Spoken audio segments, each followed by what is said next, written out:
yore or bi fi mu nekk nii. d'accord léegi ñoom ñu ngay indil son bi mën nga indi son bi. fii ñu ngi inauguré or Sabodala gis nga fii. ay tubaab rek a fi nekk dañoo kontaan. Teranga Gold Market xam nga donc bu boucler image yi di nga gis ni gisement Sabodala la ñuy dugal en bourse de Toronto yaa ngi seen fii Teranga Gold. Teranga Gold. Teranga moom c'est pas du tubaab indiwaat ko Yankhoba indiwaat ko gis nga Teranga Gold boobu taxawal ci Teranga Gold bi. gis ngeen Teranga Gold fii gisoo fi benn Sénégalais. gisoo fi benn Sénégalais. donc nii la ñuy def ñun suñu koom moo tax ma bëgg ñu waxtaanee ko léegi ma bëgg ñu waxtaanee ko parce que gisement Sabodala boobu ma doon wax ëpp na 7000 kilomètres carrés moom lañ leen di ñëw won nii ci image. bu noppi won leen li ci kaw ak li ci suuf ak naka la ñuy def ci statistique yi ñuy déclaré nax ga ñuy nax fu mu nekk nii ñu ngi leen di waaj a projeté benn gisement bu tudd Euromine Joint Venture Group mooy bu Sabodala bi ñuy wax carte bi Yankhoba ñëwal da lay won rek au départ da ngeen di gis fi mu situé wu. gënal arrière tuuti lii mooy bloc bi commencé ci carte Sénégal bi ba foofu comme ça ñu xool ko lii mooy périmètre bi xam nga dëkk yaa ngi nii lii rek mooy ci Sabodala gis nga. d'accord donc ñu seetaanandoo ko.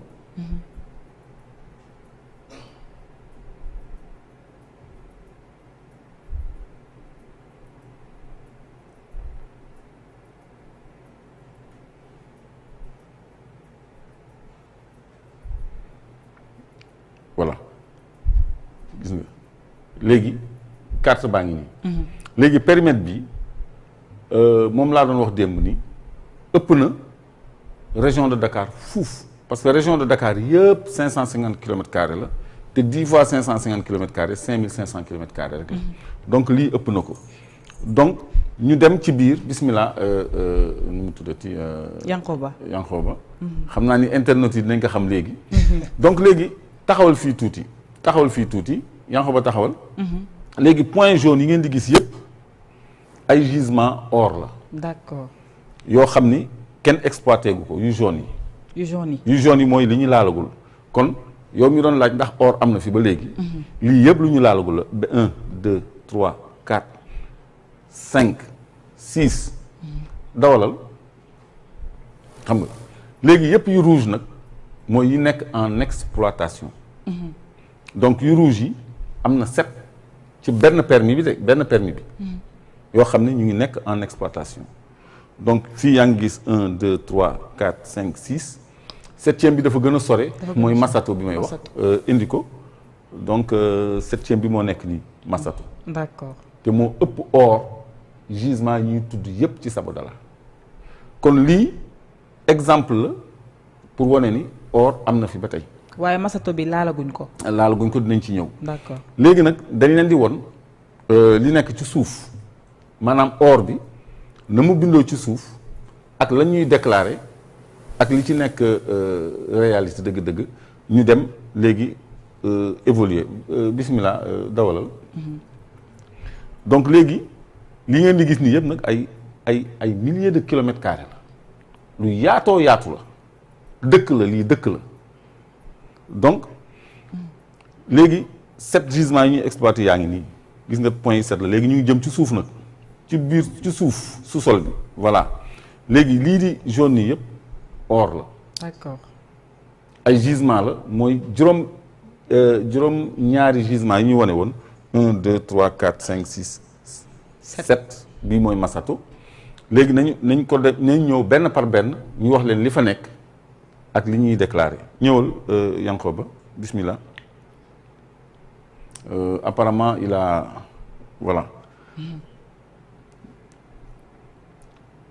voilà léegi fii taxawal fii mooy gisement wu Kérékounda. léegi boo ñëwee Kérékounda boo xoolee minerai bi 744 000 tonnes la minerai bi mooy xeer bi nga xam ne or dafa am ci biir. léegi 744 000 tonnes bi nee nañu. 6,90 grammes ci or moo nekk ci tonne bu nekk 6,90 grammes presque 7 grammes. 7 grammes xeer bu nekk. déedéet tonne bu nekk. tonne bu nekk. tonne bu nekk. d'accord dina am 7 grammes or te li ci nekk ci tonne 744 000 tonnes la. léegi loolu ci or day nekk 164 000 onces once mooy 30 grammes. d'accord once mooy 30 grammes donc toujours da ngeen di seetlu ni bu fekkee ni dañu am minerai boo xam ni bëriwul. xam nga 740 000 tonnes bëri na ci dégg-dégg mais ba tey bëriwul ci li am ci li am Kédougou. léegi ñu ngi déclaré 6,90 grammes la tonne ma leen di xamal rek ni en général ci région de Kédougou teneur bi mu ngi varier entre 6 et 7 grammes la tonne. dina am zone yu dem ba 8 grammes la tonne mais dañu seetlu ni plus minerai bi bëri maanaam xeer yi li mu gën a bëri xeer yi am or yi. ñoom ñu wàññi li ñuy déclaré ci grammage par tonne. léegi ñu jógee Kérékounda mais xeer yi ngeen di gis nii nag mooy xeer yu xonq yi mooy yi renfermé or lii mooy minerai bi. minerai voilà ñëwal bismillah ñëwal donc boo xoolee seen diggante dina am ay yaraax yoo xam ne loolu dara newu ci. donc fii kurululu la gis nga fii moo gën a yaraax xam nga lii jaune nii yëpp or la taxawal tuuti ci tableau bi taxawal léegi tableau bi mu ngi indiqué 2,2 millions tonnes de minerai mais ñu wàññi rendement bi ci 4,20 grammes la tonne fële yaa ngi am 6,90 grammes la tonne. fii ñu ngi la déclaré 4,20 grammes la tonne. d'accord mais terewul total bi da lay defal 297 000 onces. loolu da nga koy multiplier par 30 grammes pour xam poids bi. mooy firnde li nga doon wax plus xeer yi di gën a yokku. plus minerai bi di gën a yokku mooy xeer yi am or. moins plus ñu wàññi. teneur or bi pour wàññi poids bi. moo tax am na liggéey bu ñu war a liggéey fii. léegi bismillah ñu dem ñu jógee Goulouma nag ñaar la dafa am sud ak ouest kii mooy Goulouma bu njëkk bi. mooy sud bi gis nga yaraax yi yëpp. mooy amul dara. bloc yi ngay gis mooy or bi. léegi Goulouma ouest moo nekk nii. ñaari gisement yoo xam ne ay jumelles lañu. non yaa ngi romb de dellu Goulouma West kii Yankoba voilà donc Goulouma West mu ngi nii xam nga ñu ngi commencé ci 744 000 tonnes de minerai. Goulouma mu ngi am 6,1 millions tonnes de minerai mais xoolal wàññi nañu rendement bi ci 2,60 grammes par tonne. nee nañ yee fii 2,60 grammes par tonne la te même zone géologique yi la. léegi mën nga avancer nu mu tuddati mën nga avancer Maki Médina dañ ciy jàll parce que boobu c'est pas intéressant fii bëriwul or xam naa li mu tudd Maki moo tax 1,5 million tonnes de minerai moo ci nekk damay tooñ rek mais 1,50 grammes la tonne la ñuy déclaré 1,50 grammes la tonne. xaw ma ndax gars yi dinañu mën a gis lii bu baax. mais je crois que voilà nii nga koy wonee. dañ ko gis. voilà su ma ko wonee ba pare da nga koy wonee nii. voilà donc gis nga léegi nañu continuer Yankoba ba léegi ñu ngi ci suuf.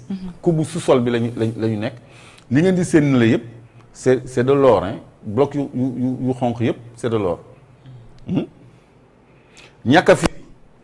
Niakafiri tamit mu ngi am gis nga minerai yi ñu ngi yokk 4,350 tonnes de minerai.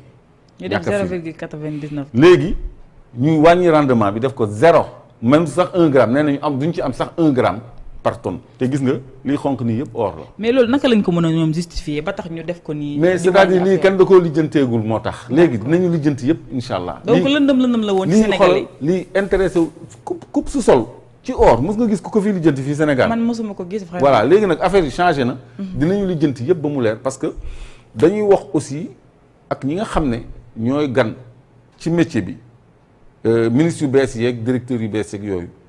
pour ñu xam la ñu war a lijjanti ak la ñu war a saytu lu mu doon. d'accord moo tax chaque fois émission yi dañ koy gën a yokk pour ñu leen defal consultance gratuite sax pour ñoom ñu xam fan la ñuy. teg seen loxo fan la ñuy naxee damay bañ a wax baatu xale yi ñoom ñu jéem a téye loolu ba Sénégal gis ci boppam. d'accord kon nañu jógee Niakafiri dem feneen parce que fii gis nga 4,350 tonnes ñu ngi déclaré 0,90 grammes la tonne. la tonne loolu ay naxe la. fii nag la raay bi téene taxaw fii mooy Masato. fii mooy xéwal bi nga doon wax. Masato boo xoolee benn bloc bu compact la xoola minerai bi 32,800,000 tonnes. te estimation rek la de 32,800,000 tonnes de minerai mais rendement bi ñu ngi ko def 1,20 g. léegi imaginer fii rendement bu nekkoon 7 grammes ñaata ci or lay doon. te boo xoolee image bi nga gis ni lii bloc la amul ay yaraax yi am ci yeneen minerais yi. ci yeneen sites yi. donc Masato bi mooy xewlu Sénégal fu mu nekk nii parce que bi ñu découvrir lii bëri goo xam ne ñoom dañuy ni léegi dañ koy teg benn place duñ ko laal léegi ñoom dañ koy def garantie tubaab yooyu ngeen gisoon ñuy tàccu Yankhoba lii la ñuy def garantie pour financer seen yeneen développement wu activité parce que dañu am benn mine bu nekk Burkina Faso fii la ñu jëlee financement Euromine Joint Venture Group bi moo financé les mines yi exploité Burkina Faso parce que ay ingénieurs sénégalais ñooy dem di ko exploité foofu te fii la ñu jëlee les ressources financières et techniques donc Masato di ngeen mës a dégg turu Masato taxawal fii di nga mës a dégg turu Masato. mais est-ce que dégg tur bi rek doy na naka la ñuy def ba jëlaat ko moomaat ko ñun suñu bopp. non loolu mooy li ma wax ci njëlbeen bi. d'accord maanaam ci texte de référence yeeg yooyu. maa ngi ñëw. donc Masato bi xam nga kubu su sol doo ko gis léegi xoolal 32,800,000 tonnes de minerai. ñu déclaré 1,20 g. donc échantillonnage yeeg études yi ñuy def foofu il faut ñu gën ko certifier gën ko taxaw. ba mu dëppoo intérêt sénégalais yi donc fii mooy li ëpp li ñu am ci permis bii laa wax de bii permis Sabodala kese la am na 31 permis yoo xam ni joxe nañ ko bokk na ci Mako muy permis bu mag bokk na ci Massawa muy permis bu mag comme yii mais bëri na yeneen permis or ëpp na 30 permis yu ñu joxe pour exploitation or léegi nañu avancé delluwaat ci kaw nga xool naka la ñuy waxee gisement yi. dana question balaa ngay avancer fii parce que dañuy gis ne fii or bi bëri. comme ni nga ko doon wax sànq léegi. dañuy wàññi grammage waaw dañuy wàññi grammage bi. fi mu néew ñu yokk affaire bi lan mooy expliquer loolu. wala lan la ñuy fraude lañ ci jublu ak nax ñu. fraude lañ ci jublu ak nax ñu. parce que lii bu fekkee xoolal muy nekk 1,220,000 onces fàtte naa sax wax valeur bi 1,220,000 onces. da nga koy multiplier par 30 grammes pour trouver poids bi. nee na nax bi pour lan. nax bi pour ñoom séddoo bi. et puis séddoo bi sax ñoom ñoo ngi ci ëppale ñoom 90% la ñuy am. encore ñu naxaat ñu pour. mais lii nga xam ni ñun ñoo ci la ñu war a nattal suñu 10% sax. dañ koy wàññi laata ñu ci nattal ñun suñu 10%. kon dañuy wàññi valeur li ñu découvrir. dañuy wàññi poids wu li ñu découvrir pour lu ñuy sédd. gën a néew possible. donte que ñoom ñoo ñuy ëppale. donte que ñoom 90% yi ñoom ñoo ko moom 90% yi ñoom ñoo ko moom mais doyu leen donc léegi loolu moo tax ñoom ñuy minorer ce grammage là moo tax suñuy ingénieur war a taxaw ci lii. mais bismillah. tey yàlla Sénégal wax sànq léegi nii ñoom 90% la ñu am ñun ñu am 10%. waaw ñu am 10%. ñun ñi nga xamante ne or bi si ñu dëkk lañ ko découvrir. ñoo ko moom waaw. ba pare wàññi valeur bi. déséquilibre boobu noonu lan nu mu fa demee. mais suñu or bi ñu coté en bourse à la bourse de Toronto Australie. ba ñuy tàcc di kontaan di dugal Teranga Gold en bourse. Teranga moom suñu moomee suñu Teranga ñun Sénégal. est-ce que gis nga foofu benn Sénégalais bu fa taxaw. est-ce que gis nga fa benn directeur des mines. gis ñu fa sax ku ñuul en fait est-ce que gis nga fa benn ku représenté Sénégal foofu. ñëwaatal ci image bi Yankhoba brièvement ñoomi neen la ñoom ñoo ko moom ñun dañoo tayle suñu lépp fii normalement ab sénégalais waroon na fi nekk. Teranga ñoom ñoo moom lépp ñoom ñoo kontaan di xéwalu ñoom ñooy boroom léegi ñu ñëwaat ci Masato Yankhoba donc lii mooy gisement Masato léegi mën nañu dem tontu naa la léegi ñu dem ci kaw ñu dellu ci kaw Yankhoba voilà yéen a ngi gisaat lii yëpp ay gisement la mooy li féete suuf avancé ñu dem ci kaw donc voilà fii mooy Masato ci kaw léegi lii am nañu image réelle am mais tey dama bañoon sonal régie. d'accord. Parce que dañu tardé. mais lii dañ ciy ñëwaat.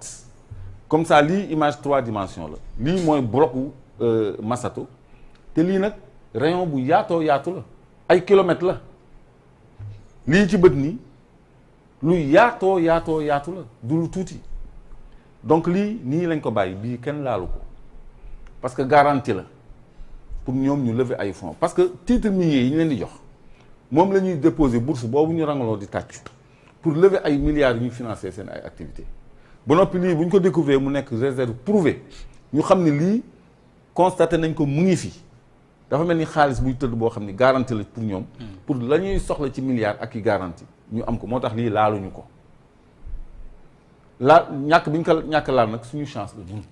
mais naka la ñuy def pour dakkal ko. man nguur gi laay waxal de. voilà foofu laa bëgg parce que. ñoom xam nañu ni ñuy def xool am na loo xam ne. man du ma ko wax fii. d'accord.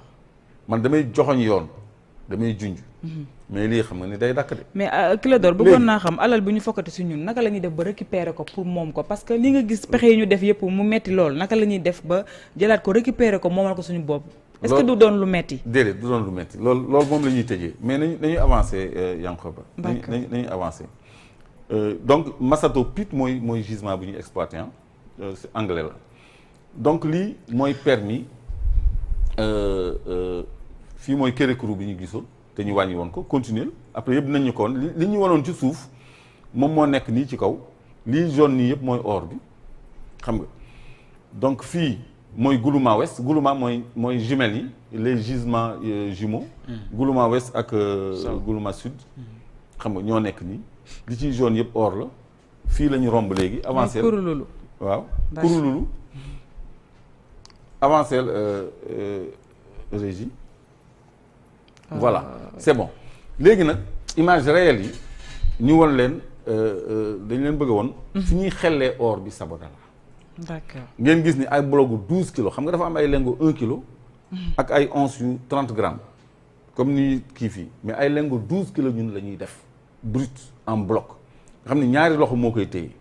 loolu lañ leen di woon fii si la régie est prête. loolu mënoon nañu ko xayma ci alal maanaam 12 kilos bi. 12 kilos ñaata alal lay doon bu ñu ko doon xayma. gramme or bi xam nga. day yéeg di wàcc nag disons kilo or bi daal. minimum mu ngi ci 34 millions. te or bi génn ci gisement 24 carats la. d'accord. moo ëpp valeur encore. donc day romb sax foofu. ndax daa am 18 am 24. waaw am na sax 20 ak 22 ak yooyu yëpp am na am na sax 14 ak 16 ak yooyu yëpp am na. d'accord donc xam naa ni Yankoba day seet élément bi. donc da ngeen di gis dans la gold room. fi ñuy xelee or bi nga may indil Yankoba voilà kii Sabodala gold la gold operation. Baye Teranga gold. Baye Teranga gold. xam nga suñ ñun la. léegi lii mooy la gold néeg bii rek laa bëgg a dugg su ma amoon carte bu ma dugal fii. lu ñu fiy xel yi dafay leer. te ay sénégalais ñoo koy liggéey. ay sénégalais gis nga or bi mooy xel yi nii ay sénégalais ñoo koy liggéey. ah dañ koy togg. waaw léegi li ñuy yëre bi ñu sol matière bi ñuy wax amiante la nga xam ni doo yëg tàngaay bi comme sapeur États-Unis yi ni ñuy sol kii marque English mën nga ciy jaar mais Neil Young moom mooy véritable boss bi il est beaucoup plus jeune que lui kii voilà xoolal or bay nekk nii dañ koy seddal parce que dafa tàngoon gis nga ci ndox mi lañ ko génnee taxawal fii lii 12 kilos et demi la bokkul ak yu 1 kilo yi. ay bloc 12 kilos et demi. lii mooy or bi. c'est des briques lii mooy or bi c'est des briques de 12 kilos et demi benn loxo du ko téye ñaari loxo xool 32 millions fois 16 fois 12. nga xool ñaata vas-y Yankoba vas-y avancé la tuuti gis nga lii la ñuy wax excavation en gradin gis nga lii mooy minerai bi mooy xeer yi ñu leen wonoon ci suuf moom la ñuy dugal ci ay tambour yu mag yu koy wal lii mooy usine bi gis nga ay tubaab ngay gis ay tubaab rek laay gis waaw. donc gis nga lii guddi la taxawal ci image yu guddi yu ralentir ko tuuti instant bi ngeen nekk di nelaw yu neex ñoom ñu ngi taal seeni projecteur di wàqi minerai bi di ko wal di ko def or yaa ngi gis camion yi yëpp ay camion la yëpp ay phare la mooy seen liggéey bi ñuy liggéey guddi gi gis nga ñu ngi nii di chargé minerai boobu ngeen gisoon en sous-sol moom la ñuy chargé nii ci camion yi gis nga guddi instant bi ngeen di nelaw nelaw yu neex ñoom ñu ngi waxi minerai yi ci ay ngandim camion di ko yóbbu ci benn tapis bu image bi avancé mooy tapis yi di ko wol di génnee or bi mooy millions de tonnes de minerai yi ñu doon wax fii la jëm mu ngi nii donc lii mooy processus su fabrication or bi gis ngeen usine bii ni mu ngandee léegi Eindhoven foofu laay tëjee gis nga ingénieur sénégalais yi ñoom duñu leen wax li ma leen di wax di ay sénégalais lañ waneel ma sénégalais yi wane leen Yankoba wane leen ingénieur yi gis nga ñii ñëpp ay sénégalais lañ fii la ñu jàngee IST mbokku Macky Sall yi école Macky Sall bi mu jàngee fii ñu ngi noonu indil ma leen nga taxaw ci tuuti Yankoba ñu ma am ci benn mise au point rek ñu ngi nii ñoom ñooy évaluer la production et tout ñoo ma gën a xam ne muy wax fuuf doo leen dégg ci débat doo leen dégg ci défendre intérêt Sénégal doo leen dégg ci dara ñu ngi nii ay doomu réew ñooy liggéey foofu te gis ngeen gold room bi fi ñuy xellee ay nit ñu ñuul ñoo fa nekk tubaab yi duñu laal duñu lakk duñu ñoom fële Toronto la ñu toog di xaar xéwal bi avion mooy jël yii di ko yóbbu foofu nag ma ciy taxaw parce que démb dañu annoncé woon ni nguur gu bees bi mën nga dawal image bi Yankoba nguur gu bees bi arrêté na aérodrome yi avion yi fa doon jógee di dem ak yooyu tout ça mais am na kuy liggéey foofu ku ñu woo neñu loolu wérut démb rek ñetti avion jóge nañ fa ñetti roplaan waaw mooy avion gars yi xam nañu avion démb rek ñetti avion jóge nañ fa donc téyeguñu vol yi foofu mais ñaax autorités yi rek ni comme dañu jëm ci audit du secteur minier war nañu mën a arrêter toute exploitation ba mën a contrôler li mooy tambour yu mag yi nga xam ne mooy wol xeer yi ba mën a contrôler exploitation wu minerais yi ak état licence yi ba mu leer ñu doog continuer liggéey bi parce que fi mu nekk nii dara jarul yàkkamti rawatina nag liggéeyu guddi bi dañ ko war a arrêter ci saasi guddi amul benn urgence bu ñu war a mën a jël ay risques di liggéeyloo nit ñi. lii guddi la nii. guddi 3 fois 8 la ñuy def 3 équipes qui travaillent 8 heures de temps chacune pour boucler les 24 heures xam nga 3 fois 8 égale 24. Voilà noonu la ñuy amul temps mort ñii dañu monter benn car 8 heures de temps wàcc ñeneen monter benn car 8 heures de temps wàcc ñeneen monter benn car 8 heures de temps wàcc 24 heures bi mët na. yow di nga nelaw di nga lekk di nga def leneen mais ñoom dañuy ayloo. kon tey jii mesure conservatoire bi mooy arrêter toute exploitation le temps de voir beaucoup plus clair mais tëjee rek ni Eindhoven bi dafa indi usine bu gën a mag bii ngeen di gis nii lii ngeen di gis nii indi na unité bu ko gën a mag fuuf bu bees tàq ci année bii fin 2023 bii boo xam ne li muy mën a wal ci xeer ëpp na bii lu bëree bëri yoon te gis nga dex yi ngeen di gis nii ca la ñuy rejeter seen ay produits chimiques di polluer eau yi nga xam ne population yi moom la ñu war a jëfandikoo d'accord xam nga usine bu gën a mag bi tambour yu gën a mag yi la ñu indi installé ko te xam nga loolu dafay mel ni rek exploitation bu bees boo xam ni amul permis parce que daggal nañ leen ay 7000 et quelques kilomètres carrés nga xam ne ñoom dañu ñëw rek indi seen ay unité di exploiter kon bu ñu doon am